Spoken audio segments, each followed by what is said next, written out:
it is a little bit depressing because we just officially got word from the SBA that they are not going to fund the headquarter project.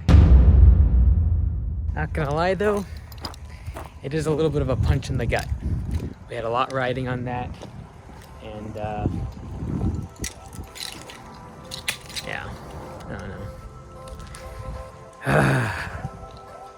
I don't know what plan B is, but we're about to find out.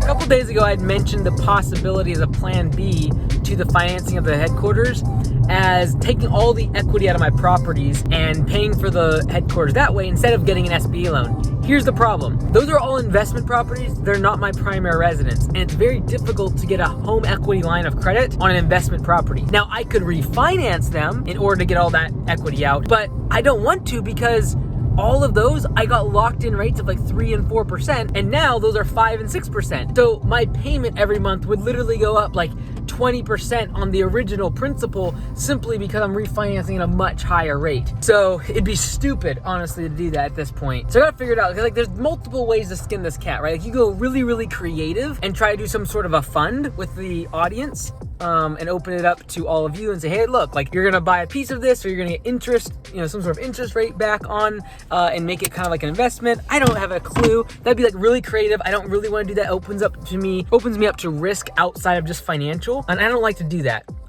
As confident as I am that we're gonna be able to pay off the loan and things, I'd almost rather just take it over the course of next year and just pay it off with cash, and take an extra year or two. But the big problem with that is the contractor's not going to want to be doing it in bits and pieces. Because if I had 12 to 18 months, I could probably pay this thing off with cash and just over time taking what I can from the HELOCs and moving money around from the businesses. I could make it happen, but I can't wait 12. I'd really need 18 months. I need the end of 2023, and we just don't have the time for that. So I still really do need the financing. I don't know if I want to go creative and bring in the audience. I've seen creators do that in the past and it gets messy or hairy and people have different expectations. So I gotta think it through. Part of me taking this is like therapy because it is disappointing. The SBA would be the best terms and the best way going forward. I'd immediately have plenty of cash and capital available to open up more locations myself next spring. So gonna have to figure it out. So what do? We go get Mexican food. Guacamole and chips is where you think about things and you figure things out. So let's do that.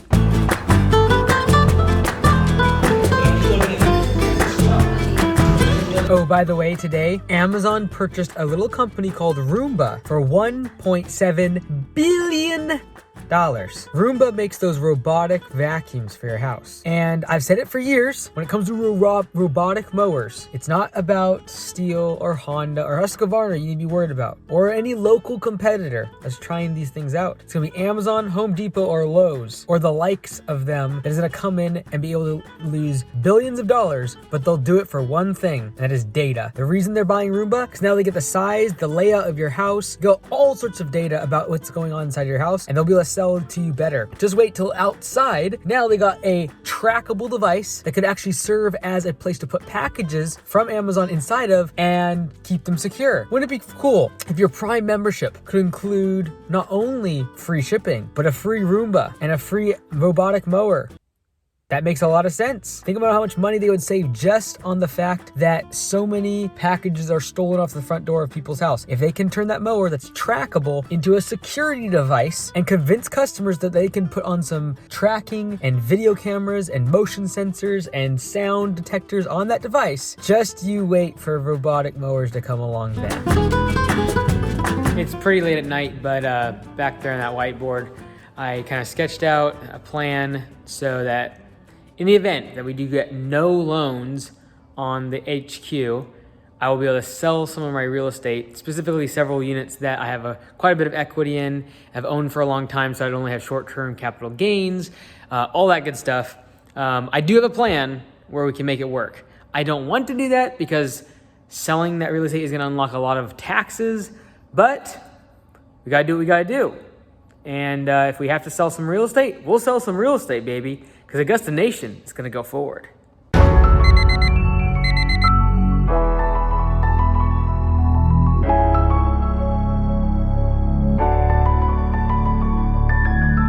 It is now Wednesday morning. I've been up early just doing a whole bunch of Zoom calls, It's still only 7 o'clock, but done several already.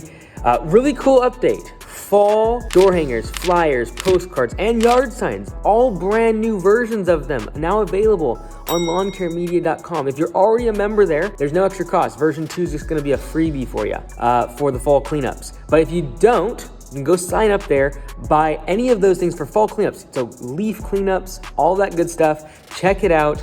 And you can buy them individually as well for 49 bucks, or just buy all like 80 designs. It's gonna be like 100 here pretty soon for $399. So literally $4 per design for door hangers, flyers, postcards, yard signs, a whole bunch of designs. Check it out. And very shortly, we're gonna have the option for us to be able to actually customize and put your logo and things like that on there. So stay tuned for that.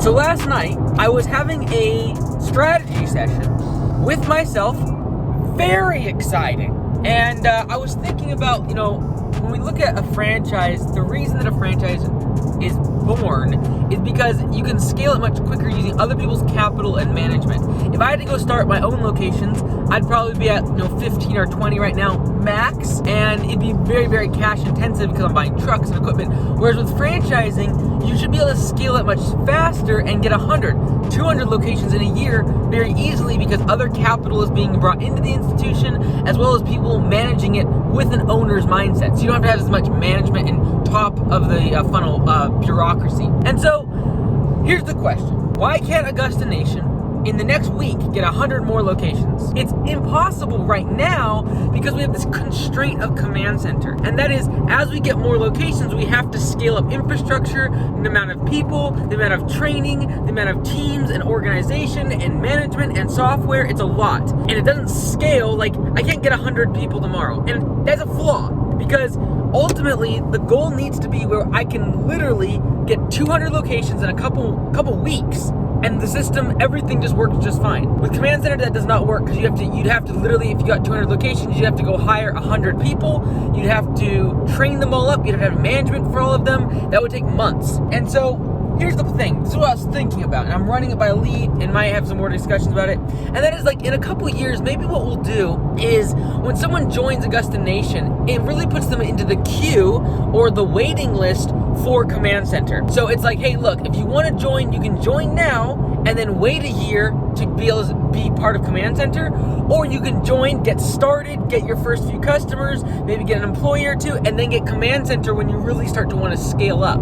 That would allow us to get more locations on board, because right now, like, we can train more people, and with the new headquarters, that will alleviate the gap of right now, like, we can't have more than 20 locations because literally the building, we have one restroom. It's like really stupid. So that constraint would be removed. However, Command Center is the big one, and so potentially having something like a waiting list would work.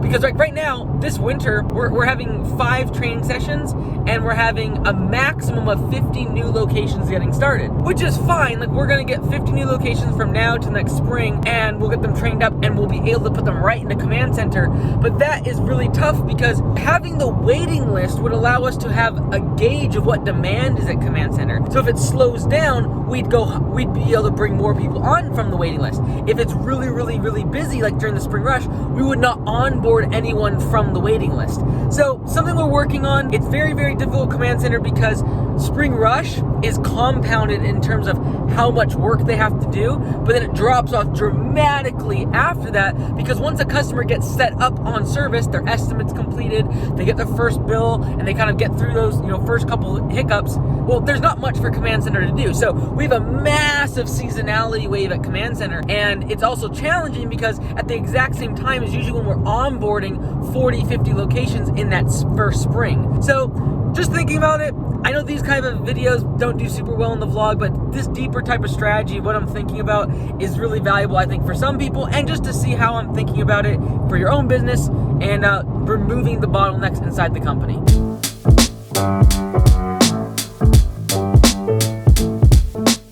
Today we are making some changes at Augusta Nation. First thing, I'm gonna be announcing it on the mastermind, and that is we're actually gonna be delaying billing slightly. So in the past, we've always charged the franchise fee, as well as everything that they've been charged for at Command Center. We've always billed them the first week of the month. When we let a few days go by, so that way if they bill monthly, they get all their cash in their account. However, now we're going to be charging the franchise fee 15 days later, like in the middle of the month, and the Command Center fees the first week of the month, just to spread things out more for them and make cash flow better. It's not as good for us because we gotta push everything off 2 weeks, but I think right now my focus is a lot of these owners are new, and the first year or two is very hard from a cash flow standpoint when you're growing and ramping up a business. You know, in 3 or 4 years, it's gonna look very different when a lot of these owners have multiple locations, their net worth's much higher, and their current first location is spitting off a lot of cash. The only way to get a negative PPP number, even on a daily basis, is to have a massive yellow sign. A massive yellow sign.